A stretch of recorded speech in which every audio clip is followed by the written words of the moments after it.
मध्य प्रदेश और राजस्थान में कोल्ड रिफ cough syrup पीने से 16 बच्चों की मौत।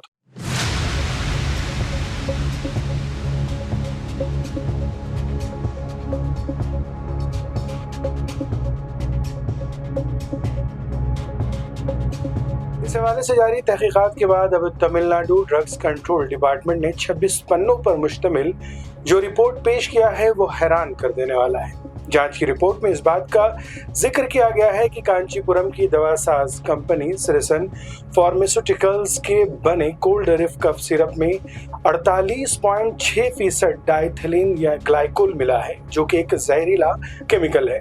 मजीद रिपोर्ट में यह भी कहा गया है कि फैक्ट्री में गंदगी, टूटी मशीनें और कोई सफाई का निजाम नहीं था। कुल मिलाकर दवा बनाने में 350 से ज्यादा उसूल तोड़े गए। तमिलनाडु ड्रग्स कंट्रोल डिपार्टमेंट ने कंपनी के खिलाफ शो कॉल्स नोटिस जारी किए हैं। साथ ही कंपनी पर मुख्तलिफ दफात के तहत FIR दर्ज कराए गए हैं।